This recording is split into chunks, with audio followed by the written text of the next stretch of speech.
Hi friends, అందరికీ నమస్కారం. అంజలి కథలకి స్వాగతం. అభిసారుడి మంత్రదండం జానపద నవల 8వ భాగం విందాం. కొండవాగు వద్దకు చేరుకున్నారు శివకేశవులు. దూరంగా ఒక వృక్ష సముదాయం వద్ద బందిపోట్ల గుంపు కనిపిస్తుంది. దాదాపుగా 20 మంది కూర్చొని ఉన్నారు. పక్కనే మనోహరుడు కట్టివేయబడి ఉన్నాడు. ఆ పసివాడు నీరసంగా తలవాల్చి ఉన్నాడు. అది చూసి శివకేశవుల పిడికిళ్ళు బిగుసుకున్నాయి. కేశవ, నువ్విక్కడే ఉండి విల్లంబులతో సిద్ధంగా ఉండు. నేను మెల్లగా అక్కడికి చేరుకొని అందిన వాడిని అందినట్లుగా పీచ మణుచుతాను. శరాన్ని సంధించేటప్పుడు మనోహరుడు జాగ్రత్త అంటూ పొదలను చాటు చేసుకొని వృక్ష సముదాయం వద్దకు బయలుదేరాడు. కేశవుడు తన విల్లంబులను ఎక్కుపెట్టి సిద్ధంగా ఉన్నాడు. 2 నిమిషాల తర్వాత వృక్ష సముదాయం వెనకరించి సింహనాదం చేసుకుంటూ కొదమ సింహంలా వారి మధ్యకు దూకాడు శివుడు. కేశవుడిని హెచ్చరిస్తూ మెరుపులా తన ఖడ్గాన్ని త్రిప్పుతూ తలలు నరకటం మొదలుపెట్టాడు. అదే సమయంలో కేశవుడి వద్ద నుంచి రివ్వు రివ్వుమని బాణాలు వచ్చి బందిపోట్ల గుండెల్లో దిగబడ్డాయి. దాడి మొదలైన కేవలం 10 క్షణాల్లో బందిపోట్లు అందరూ మృత్యువాత పడ్డారు. మనోహరుడిని బంధ విముక్తుడిని చేసి తన భుజాల మీదకి ఎత్తుకున్నాడు శివుడు. విజయోత్సాహంతో కేశవుడితో కలిసి ఆశ్రమం దారి పట్టారు. 10 అడుగులు వేసిన కేశవుడికి ఎందుకో అనుమానం వచ్చి వెనుకకు తిరిగి చూశాడు. మనోహరుని ఎత్తుకుని నడుస్తూ ఉన్న శివుడిని మెల్లగా పిలిచాడు. ప్రశ్నార్థకంగా కేశవుడి వైపు చూశాడు శివుడు. తమ వెనక ఉన్న పొదల వైపు చూడమని సైగ చేశాడు. పొదల క్రిందుగా దాదాపు 10 జతల కాళ్ళు కనిపించాయి శివుడికి. బందిపోట్లేనంటావా అడిగాడు. తప్పకుండా, లేకపోతే ఈ అడవిలో మనల్ని పొదల చాటు నుంచి గమనించేవారెవరు అన్నాడు కేశవుడు. ఒక చెట్టు వెనక మనోహరుడిని పరుండబెట్టి వెంటనే విల్లంబులతో దాడి ప్రారంభించబోయారు సోదరులు. అంతలో కుడివైపు నుంచి ఒక బాణం వచ్చి శివుడి జబ్బలో దిగింది. బాధగా అరిచాడు శివుడు. ఏమైంది శివా అని ఆందోళనగా పరిగెత్తుకుని రాబోయిన శివుడి కాలి పిక్కల్లోకి దిగింది ఎడమవైపు నుంచి వచ్చిన బాణం. బాధగా కూలబడ్డాడు కేశవుడు. కేశవా, చూడబోతే చాలామంది బందిపోట్లు ఉన్నట్లున్నారు. 3 వైపులా కమ్ముకున్నారు. చూస్తావేం, కొట్టు అంటూ ఒక చెట్టు చాటుగా చేసుకుని కుడివైపు బాణం వచ్చిన దిశలోకి వరుసగా బాణాలు ప్రయోగించాడు. అదే సమయంలో కేశవుడు ఎడమవైపుకి దాడి మొదలుపెట్టాడు. వరుసగా గావు కేకలు వినపడుతున్నాయి. రక్తం కారుతున్నా, గాయం బాధిస్తున్నా లెక్క చేయక వెనక వైపున ఉన్న పొదవైపుకు బాణాల్ని ప్రయోగించారు ఇద్దరు. కొంతసేపు నిశ్శబ్దం తాండవిచ్చింది. శివ, నేను వెళ్ళి చూసి వస్తాను. అంతవరకు మనోహరుడిని జాగ్రత్తగా చూసుకో అంటూ పొదలను చాటు చేసుకుని ఎడమవైపుకు వెళ్ళాడు. అక్కడ 5 బందిపోట్లు నిర్జీవులై కనిపించారు. అక్కడ నుంచి వెనక వైపుకి, తర్వాత కుడివైపుకి వెళ్ళి చూశాడు. 3 ప్రదేశాల్లో బందిపోట్ల శవాలు కనిపించాయి. తమకు ప్రమాదమేమీ లేదని తెలుసుకున్న తర్వాత శివుడి వద్దకు వచ్చాడు కేశవుడు. ఇక తమపై దాడి చేయబోయేవారెవరూ లేరని తెలుసుకొని ప్రశాంతంగా మనోహరుడిని తీసుకుని ఆశ్రమానికి చేరుకున్నారు. గౌతమ, గురువుగారిని పిలుచుకునిరా, మనోహరుడికి వైద్యం అందించాలి పెద్దగా అరిచాడు శివుడు. అతని పిలుపు విన్న మరుక్షణము యోగానందుడు మూలికలతో సహా అక్కడికి వచ్చాడు. ఆయనకు పరిస్థితి అర్థమైంది. అంతలో గౌతముడు, ప్రియంవద సహా విద్యార్థులందరూ కూడా గుమిగూడారు. బందిపోట్లు దాదాపు 40 మంది దాకా ఉన్నారు. అందరూ హతమయ్యారు గర్వంగా చెప్పాడు కేశవుడు. ముందుగా మనోహరుడి గాయాలకి మందు వేసి తర్వాత శివకేశవుల గాయాలకి వైద్యం ప్రారంభించబోయారు. అంతలో ఒక్కసారిగా శివకేశవులు ఇద్దరూ నిలుచున్నవారు నిలుచున్నట్లుగానే విరుచుకుపడిపోయారు. అప్పుడు గమనించాడు యోగానందుడు. శివకేశవుల శరీరాలు నీలం రంగులోకి మారుతున్నాయి. అయ్యో నాయన్లారా, ఏమైంది మీకు? గురుపత్ని బోరున విలపించటం మొదలుపెట్టింది. యోగానందుడికి అర్థమైంది. బందిపోట్లు విషం పూసిన బాణాలని ప్రయోగించారని. విషానికి విరుగుడు మంది ఇవ్వబోయే సమయానికి సోదరులిద్దరి కళ్ళల్లో వెలుగు మాయమైపోయింది. శ్వాస ఆగిపోయింది. వారు మరణించిన విషయము ముందుగా యోగానందుల వారికి తెలిసిపోయింది. విద్యార్థులందరూ వారు మగతలో ఉన్నారని అనుకుంటున్నారు. ఆయన ముఖంలోని భావాలను చదివిన గురుపత్నికి విషయం అర్థమైంది. కళ్ళు గిర్రన తిరుగుతూ ఉండగా ఒక్కసారిగా మూర్ఛబోయింది. యోగానందుడి కనులు కూడా నీటితో నిండిపోయాయి. తన కుమారులిద్దరూ తన కనులు ఎదుటగానే ఊహించని విధంగా క్షణాలలో మృత్యువాత పడ్డారంటే ఆ వృద్ధ ప్రాణము తట్టుకోలేకపోయింది.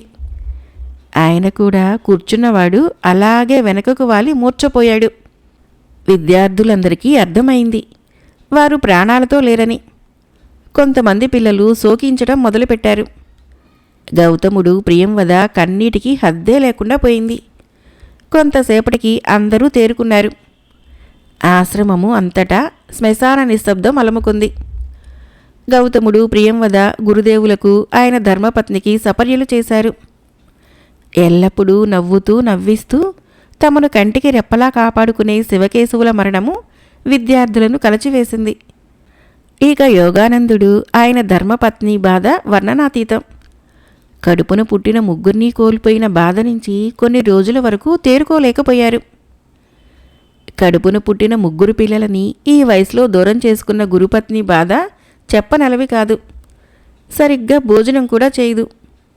అనుక్షణము శివకేశవులు తన చుట్టూ తిరుగుతున్న భావన ఆమెను వెంటాడుతూనే ఉంది. గురుదేవుడు ఆయన ధర్మపత్ని ఎంత దుఃఖంలో ఉన్నప్పటికీ విద్యార్థులకు ఏ లోటు రాకుండా చూసుకునేవారు. తల్లి, గత 3 రోజులుగా తమరు ఎంగిలిపడలేదు. దయచేసి ఈ పళ్ళరసాన్ని తీసుకోండి. తాను స్వయంగా చేసిన పళ్ళరసాన్ని అందించింది ప్రియంవద. లోటా అందుకొని మౌనంగా ప్రక్కన పెట్టింది గురుపత్ని. నా బంగారు కొండలు శివకేశవులు, ఎన్నో విద్యలు నేర్చినా ఉన్నత ఉద్యోగాలు పొందే అవకాశం ఉన్నా మాతోనే ఉంటూ విద్యార్థుల బాగోగులు చూసుకోవటంలోనే ఎంతో తృప్తి పొందేవారు. కన్నీటితో అంది. నిజమే, తమ బాగోగులు చూసుకోవటమే కాదు, తమతో పాటు కూర్చొని కొసరి కొసరి తినిపిస్తారు. పాఠాలని వల్లవేసేటప్పుడు తమ వద్దే ఉండి అన్ని సందేహాల్ని తీర్చేవారు. గురుదేవులు దండించబోయినా అడ్డు వచ్చి సర్ది చెప్పేవాళ్ళు. విద్యార్థుల మీద ఈగ వాలనిచ్చేవారు కారు. వివాహ వయసు వచ్చిన బ్రహ్మచారులుగానే ఉండి ఆశ్రమమే పరమావధిగా జీవించే మనస్తత్వం వారిది. శివకేశవులను గుర్తుకు తెచ్చుకొని కన్నీరు పెట్టుకుంది ప్రియంవద. గురుపత్నిని ఎలా ఓదార్చాలో కూడా సరిగ్గా తెలియని వయసు ప్రియంవదది. ఒకవైపు గురుదేవుల పరిస్థితి కూడా అలాగే ఉంది. ఆ పరిస్థితుల్లో కూడా నీరసంగా లేచి విద్యార్థులకి భోజన ఏర్పాట్లు చేయడం మొదలుపెట్టింది. తాను కూడా సహాయం అందించింది ప్రియంవద. భోజన సమయంలో అనుకోకుండా మేఘదత్తుడిని మనోహరుడిని చూసింది. మేఘదత్తుడు మనోహరుడు అన్యమనస్కంగా ఉండటం గ్రహించింది గురుపత్ని. అందరూ భోజనం ముగించి బయటికి వెళ్లే సమయంలో వారిని ఆగమని చెప్పి, ఏమైంది నాయన్లారా, ఏదో బాధ భయము మీలో కనిపిస్తుంది, ఏమైంది అడిగింది గురుపత్ని. వెంటనే చెప్పలేకపోయారు ఇద్దరు. పర్వాలేదు నాయనా, మీరేదో దాస్తున్నారు, నిజం చెప్పండి అన్నది. తల్లి, మన శివకేశవులు 40 మందిని హతమార్చారు. బందిపోట్లు అందరూ నాశనం అయ్యారని గురుదేవులు కూడా భావిస్తున్నారు. కానీ వారి సంఖ్య 100కు పైనే. మిగిలిన వారు పగతో రగిలిపోతూ ఉంటారు. ఆశ్రమం మీద దాడి చేస్తారేమోనని భయంగా ఉంది చెప్పాడు మనోహరుడు. విస్తళ్ళు తీసి శుద్ధి చేస్తున్న ప్రియంవద అప్పుడే అక్కడికి వచ్చిన గౌతముడు వారు చెప్పేది వినసాగారు.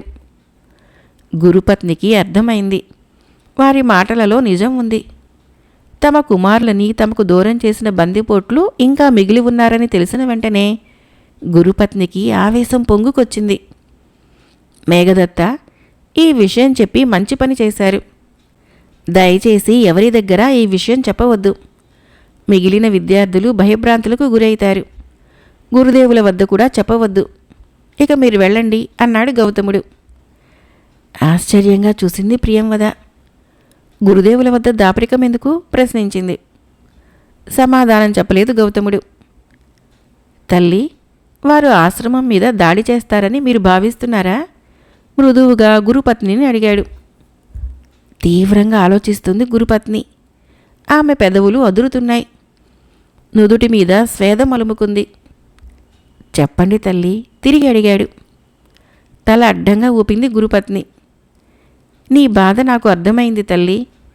కన్న బిడ్డలని దూరం చేసిన వారి మీద తమరు ప్రతీకారంతో రగిలిపోతున్నారు. కానీ వారి మీద ప్రతీకారం ఎలా తీర్చుకోవాలా అని ఆలోచిస్తున్నారు. నిజమేనా? ప్రశాంతంగా అడిగాడు గౌతముడు. నీ కళ్ళెదుటే మిగిలిన వారి తలలు తెగ నరుకుతాను. నీ చేతులతో వారిని కాల్చి బూడిద చేసే అవకాశం కల్పిస్తాను. వారికి ఆ గతి పట్టవల్లనే కదా నువ్వు కోరుకునేది? తీక్షణంగా ఆమె కనులలోకి చూస్తూ అన్నాడు గౌతముడు. ఆశ్చర్యంగా చూసింది గురుపత్ని. ఆమె కళ్ళల్లో నీరు తిరిగింది. నా మనసులో ఉన్న భావాలని సరిగ్గా ఊహించావురా గౌతమ. నాకు కడుపుకోత మిగిల్చిన వారిని నా స్వహస్తాలతో బూడిద చేయాలి. ఒక్కడు కూడా మిగలకూడదు. అదే నా కోరిక. కానీ నువ్వు ఇంకా 18 సంవత్సరాల యువకుడివి. నీ ప్రాణాల్ని పణంగా పెట్టలేను. నువ్వు ఇందులో తలదూర్చకు. నా కోరిక తీరని పక్షంలో ఆత్మార్పణ చేస్తాను. తీవ్రమైన ప్రతిజ్ఞ చేసింది. తల్లి, ఇక ఆలోచించకు. పగ తీర్చుకోవటము నాకు కూడా అవసరమే. అడ్డు చెప్పకు. నా మీద ఆన అని గురుపత్ని చేతులు కట్టేశాడు గౌతముడు. వారి సంభాషణని విన్న ప్రియంవదకు నోటి మాట రాలేదు. ఏమిటి ఇతని ఆత్మవిశ్వాసము? ఇది ఆవేశం కాదు. ప్రశాంతంగా ఆలోచించే చెబుతున్నాడు. 18 సంవత్సరాలు కూడా నిండలేదు. ఇతనిది పరిపక్వత లేక మూర్ఖత్వమా అనుకున్నది ప్రియంవద. నిజానికి గురుపత్నికి కూడా అదే సందేహం ఉంది. కానీ గౌతముడు అసాధారణ శక్తివంతుడని శివకేశవులు ఇంతకు ముందే చెప్పటం వలన, గౌతముడి తెలివి మీద నమ్మకం వలన ఆ అనుమానాన్ని దూరం చేసుకుంది. తల్లి, ఆశ్రమంలో ఎవరూ ఉపయోగించని ఒక గండ్రగొడ్డలిని చూశాను. దానినే నా ఆయుధంగా చేసుకుంటాను. అంగీకార సూచకంగా తల ఊపింది గురుపత్ని. వెంటనే అంతకుముందు ప్రియంవద ఇచ్చిన లోటాలోని పళ్ళరసాన్ని తీసుకుని గటగటా త్రాగింది. మన ఆశ్రమ నియమాలలో అహింస ప్రధానమైనది గౌతమ.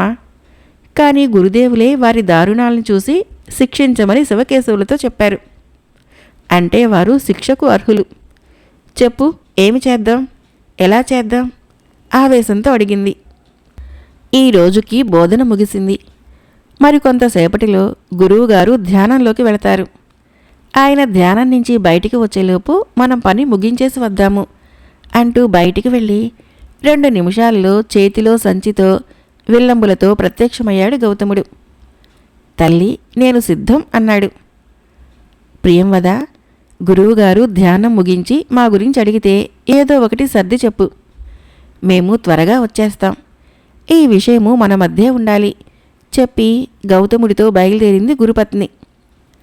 కానీ ప్రియంవద వారికి తెలియకుండా గౌతముడు ఏమి చేయబోతాడా అనే ఆసక్తితో వారిని అనుసరించింది. నేరుగా కొండవాగు వద్దకు వెళ్లారు ఇద్దరు. అవతలి వైపున కొన్ని గుడారాలు కనిపిస్తున్నాయి. వాటి వద్ద ఉన్న ఒక వృక్షం వద్దకు చేరుకున్నారు. గుడారాల మధ్య ఉన్న ఖాళీ స్థలంలో కూర్చొని ఉన్నారు బందిపోట్లు అందరూ. తల్లి, మీరు ఇక్కడే ఉండండి. నేను అడిగినప్పుడు ఈ విల్లంబులు నా వైపుకి విసరండి అని గురుపత్నికి విల్లంబులు, దానితో పాటు తన సంచిని అందించి వడివడిగా అడుగులు వేస్తూ డేరాల వద్దకు వెళ్ళాడు. శబ్దం రాకుండా అడుగులు వేస్తూ గురుపత్ని వెనుకకు చేరింది ప్రియంవద. టీవీగా అడుగులు వేసుకుంటూ ఒక చేతిలో గొడ్డలిని మరొక చేతిలో ఖడ్గాన్ని పట్టుకుని నేరుగా వారి మధ్యకు వెళ్ళి, అయ్యా, మీ నాయకుడు ఎవరు? గంభీరమైన కంఠంతో అడిగాడు. తలలు వంచుకొని పని చేసుకుంటున్న కొంతమంది బందిపోట్లు అనుకోకుండా వినిపించిన శబ్దానికి అదిరిపడ్డారు. ఎవడివిరా నువ్వు?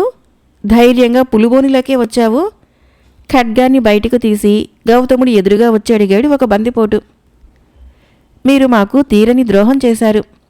మాకు సోదర సమానులైన 2 వీరులని మోసంతో పొట్టన పెట్టుకున్నారు. ఇప్పుడు మిమ్మల్ని శిక్షించడం న్యాయమే కదా? ప్రశాంతంగా అన్నాడు గౌతముడు. నోట మాట రాలేదు బందిపోట్లకి. ఇంతమంది మధ్యలోకి వచ్చి ధైర్యంగా శిక్షిస్తానంటున్నాడు. ఇతని మతిస్థిమితం సరిగ్గానే ఉన్నదా అనే సందేహం వచ్చింది వారికి. మీరు ఆలస్యం చేయవద్దు, త్వరగా రండి. అవతల మా గురువుగారు ధ్యానం నుంచి బయటికి వచ్చే సమయం ఆసన్నమైంది. మిమ్మల్ని త్వరగా శిక్షించి తిరిగి వెళ్ళాలి. ఖడ్గాన్ని సిద్ధంగా పట్టుకుంటూ అన్నాడు గౌతముడు. అతని సంభాషణ విన్న ప్రియంవదకు నవ్వు వచ్చింది. పిల్ల కుంక, ఎంత ధైర్యం నీకు? మా ముందుకే వచ్చి మమ్మల్ని శిక్షిస్తానంటావా?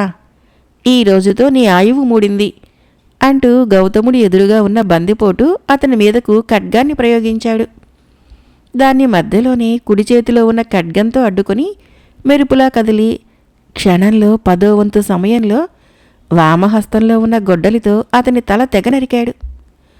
ఒక్క క్షణం ఏం జరిగిందో బందిపోట్లకి, దూరం నుంచి చూస్తున్న ప్రియంవద గురుపత్నికి అర్థం కాలేదు. కానీ బందిపోటు తల మాత్రము ఎగిరి దూరంగా పడింది.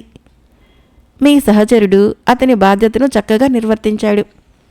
మా సమయాన్ని వృధాపరచలేదు. మీరు కూడా త్వరపడండి.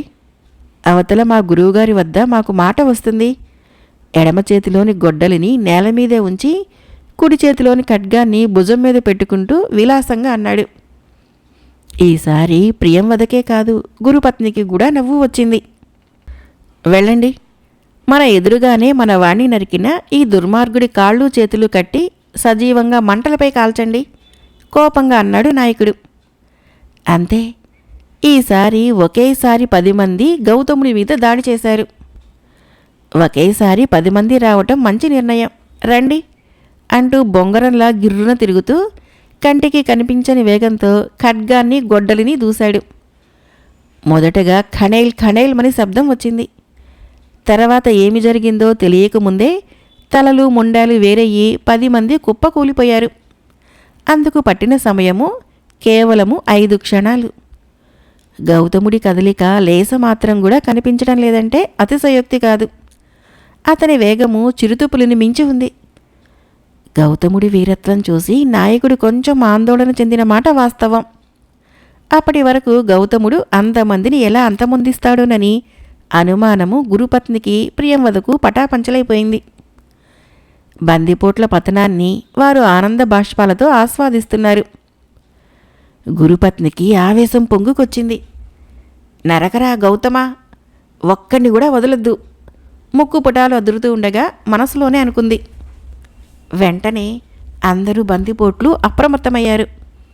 అలసత్వం ప్రదర్శించడము ప్రమాదమని గ్రహించారు. కొంతమంది దూరంగా జరిగి విల్లంబులతో దాడి ప్రారంభించారు. మరికొంతమంది తమ ఖడ్గాలతో అతని మీదకు దూసుకొని వెళ్లారు. శత్రువులు గుండెలు అవిసిపోయేలా పెడబొబ్బలు పెడుతూ ఖడ్గాన్ని గొడ్డలిని గిర్రున తిప్పడం మొదలుపెట్టాడు గౌతముడు. అతను చేసే శబ్దాలకు ప్రియంవద గురుపత్ని గుండెలు కూడా జలధరించాయి. 100 కొలది బాణాలు వదిలినా అతని వద్దకు చేరుకోలేకపోయాయి. ఖడ్గాల దెబ్బకు మధ్యకు విరిగిపోతున్నాయి. ఒక్కసారిగా గాల్లోకి లేచి సింహనాదం చేస్తూ నాయకుడి తల మీద బలమైన దెబ్బ వేశాడు. నాయకుడు నిలువునా చీలి మరుక్షణమే కిక్కురమనకుండా చనిపోయాడు. అది చూసి మిగిలిన ఖడ్గదారులు బిత్తరపోయారు. ఒక మనిషి నిలువుగా చీలటము వారు ఎప్పుడూ చూడనేలేదు. అదే ఊపులో వారి అయోమయాన్ని అనువుగా మార్చుకొని ఖడ్గదారుల మీద కూడా మెరుపు దాడి చేశాడు. కేవలము 2 నిమిషాల్లో ఖడ్గదారులందరూ పరలోకానికి పయనమయ్యారు. వారిలో కొంతమంది తమ సహచరుల బాణాల దెబ్బకే హతమయ్యారు. అప్పటి వరకు బాణాల్ని ప్రయోగించిన బందిపోట్లు ఒక్కసారిగా పలాయనం చిత్తగించడం మొదలుపెట్టారు. తల్లి, విల్లంబులు, పెద్దగా అరిచాడు గౌతముడు. విల్లంబులని అతని వైపుకి బలంగా విసిరింది గురుపత్ని. విల్లంబులని ముందుగానే ఎందుకు సిద్ధం చేసుకున్నాడో అప్పుడు అర్థమైంది ప్రియంవదకి. గాల్లోనే వాటిని అందుకొని ఒకేసారి 3 బాణాలని ప్రయోగించాడు. సర్రుమని దూసుకొని వెళ్ళి వారి వెన్నులో దిగబడ్డాయి. చివరి బందిపోటును కూడా మట్టగించి అప్పుడు శాంతించాడు గౌతముడు. అతని వంటి నిండా రక్తపు మరకలతో చూడటానికి భయంకరంగా ఉన్నాడు. వెనువెంటనే ఆ శవాలని ఒక్క దగ్గరకు చేర్చి కుప్పగా చేశాడు. గుడారాలని తన ఖడ్గంతో చించి శవాల మీద కప్పాడు. కొన్ని ఎండు ఆకులని కొమ్మలపైన కుమ్మరించి, తల్లి సిద్ధం, ఇక తమరు రావచ్చు, పెద్దగా పిలిచాడు. అక్కడకు చేరుకుంది గురుపత్ని. ఆమె వెనకే ప్రియంవద కూడా వచ్చింది. ప్రియంవదను చూసి ఆశ్చర్యపోయాడు. గురుపత్ని వద్ద ఉన్న సంచిని తీసుకొని అగ్నిని పుట్టించే శిలల్ని బయటకు తీశాడు. ఒక పెద్ద కర్రకి వస్త్రాన్ని కట్టి ఎండిన గడ్డి సహాయంతో మంటను పుట్టించి ఆ కర్రకు ఉన్న వస్త్రాన్ని అంటించాడు. దానిని గురుపత్ని చేతికి అందించాడు. కళ్ళలోని ఆవేశం తగ్గుతూ ఉండగా ఆనంద బాష్పాలతో ఎండు కొమ్మల మీద కాగడాన్ని పడేసింది గురుపత్ని. మెల్లగా జ్వాల ప్రజ్వరిల్లి భగభగమని మండటం మొదలైంది. ఆ జ్వాలల్లో వారికి శివకేశవుల ముఖారవిందం కనిపించినట్లు అనిపించింది. శివకేశవుల్ని తలుచుకొని ప్రియంవద కళ్ళు కూడా నీటితో నిండిపోయాయి. అమ్మా, మీరీక ఆశ్రమానికి వెళ్ళండి. నేను కొండవాగులో స్నానం చేసి ఈ రక్తసిక్తమైన దుస్తులను మార్చుకుని వస్తాను అని పంపించి సంచిలో నుంచి వేరే వస్త్రాలని బయటికి తీశాడు. యోగానందుడు ధ్యానం ముగించే లోపున ఈ తతంగమంతా పూర్తయింది. గౌతముడి శక్తి సామర్థ్యాలని ప్రత్యక్షంగా చూసిన ప్రియంవదకు శివకేశవుల మీద అతనుకున్న అభిమానము, గురుపత్ని పగ తీర్చటానికి అతను పడ్డ తాపత్రయము, అతని పరోపకార బుద్ధి ఇవన్నీ అతని మీద అభిమానాన్ని ఇనుమడింపజేశాయి. ప్రియంవదకు గౌతముడి మీద ఉన్న అభిమానము దినదిన ప్రవర్ధమానంగా పెరిగి ప్రేమగా మారింది. గౌతముడికి కూడా తెలియకుండానే ఆమెను ఆరాధించడం మొదలుపెట్టాడు. ఈ విషయాన్ని మొదటగా గమనించిన వ్యక్తి గురుపత్ని. వారిని మనస్ఫూర్తిగా ఆశీర్వదించింది ఆమె. శిష్యుల విద్యాభ్యాసం ముగిసింది. అందరినీ ఆశీర్వదించి వారి వారి రాజ్యాలకు పంపివేశాడు యోగానందుడు. ఇప్పుడు కేవలము గౌతమ, ప్రియంవదులు మాత్రమే మిగిలారు. గురుపత్ని ప్రోద్బలంతో తమ ప్రేమ విషయాన్ని గురుదేవులకు చెప్పి ఆశీర్వాదాన్ని కోరారు. వారిద్దరూ కారణజన్ములని ఎప్పుడో తెలుసుకున్న యోగానందుడు కూడా సంతోషించాడు. ఆకర్షుడు తన మాట కాదనడనే ధైర్యంతో వారి ప్రేమను అంగీకరించాడు యోగానందుడు. విద్యాభ్యాసం ముగిసినది అని వర్తమానం అందుకున్న ఆకర్షుడు ప్రియంవదని తనతో తీసుకుని పోవటానికి ఆశ్రమానికి వచ్చాడు. ఆయనతో పాటు నిరంజనుడు, జయతీర్థుడు కూడా వచ్చారు. ప్రణామములు గురుదేవా, నమస్కరించాడు ఆకర్షుడు. మిట్ట మధ్యాహ్నం కావటం వలన ఆశ్రమం వెలుపల వటవృక్షం క్రింద కూర్చొని సేద తీరుతున్న యోగానందుల వారు ఆకర్షుని చూసి ఆహ్వానించారు. స్వాగతం చక్రవర్తి, దీర్ఘాయుష్మాన్ భవ అని ఆశీర్వదించాడు యోగానందుడు. ఇన్ని రోజులు మా పుత్రికను కంటి రెప్పలా కాపాడి విద్యాబుద్ధులు నేర్పారు. ఇక తమరు అనుమతిస్తే ప్రియంవదని మా రాజ్యానికి తీసుకుని వెళతాను వినయంగా అన్నాడు. అంతలో అక్కడికి ప్రియంవద, గౌతముడు, గురుపత్ని వచ్చారు. తండ్రి పాదాలకి నమస్కారం చేసింది ప్రియంవద. గౌతముడు కూడా వినయంగా నమస్కరించాడు. బంగారు బొమ్మలా ఉన్న ప్రియంవదను చూసిన ఆకర్షకుడికి పుత్రికోత్సాహం వెల్లివిరిసింది. ఎన్నో సంవత్సరాల అనంతరం చూడటంతో ఆయన కళ్ళు ఆనంద బాష్పాలని వర్షించాయి. ఆకర్ష, నీతో ఒక ముఖ్యమైన విషయం మాట్లాడాలి ప్రశాంతంగా అన్నాడు యోగానందుడు. అవశ్యం గురుదేవా, వినయంగా అన్నాడు ఆకర్షుడు. ఈ గౌతముడు అనాథ అయినప్పటికీ మహాశక్తివంతుడు, అన్ని విద్యల్లో నిష్ణాతుడు, పైగా ప్రియంవద ఇష్టపడుతుంది. గౌతముడికి ప్రియంవదకు నీవు వివాహం జరిపించాలి. 2 ముక్కలలో సూటిగా తన అభిప్రాయాన్ని చెప్పాడు. ఆశ్చర్యపోయాడు ఆకర్షుడు. మరుక్షణము ప్రమోదుడికి ఇచ్చిన మాట గుర్తుకు వచ్చింది. క్షమించండి గురుదేవా, ప్రియంవద వివాహము ఎప్పుడో నిర్ణయించడం జరిగింది. నా ప్రాణమిత్రుడు ప్రమోదుని కుమారుడితో 5 సంవత్సరాల క్రితమే వివాహం నిశ్చయమైంది తడుముకోకుండా అన్నాడు ఆకర్షుడు. అప్పటి వరకు చిరునవ్వుతో తలదించుకొని ఉన్న ప్రియంవద చివ్వున తలెత్తింది. తన ఇష్టాన్ని, గురుదేవుని మాటని కాదనడు అని ఎంతో నమ్మకంతో ఉన్న ప్రియంవదకు ఆకర్షుడి మాటలు శరాఘాతంలో తగిలాయి. నోటి మాట లేకుండా నిలబడిపోయింది. వీరిద్దరూ ఒకరినొకరు ఇష్టపడుతున్నారు. వారిని దూరం చేయటం భావ్యం కాదు నాయనా, బాధగా అన్నాడు యోగానందుడు. నా ప్రాణాలని, సామ్రాజ్యాన్ని రక్షించిన నా ప్రాణమిత్రుడికి ఇచ్చిన మాట తప్పడం కూడా భావ్యం కాదు కదా గురుదేవా, తలదించుకొని అన్నాడు ఆకర్షుడు.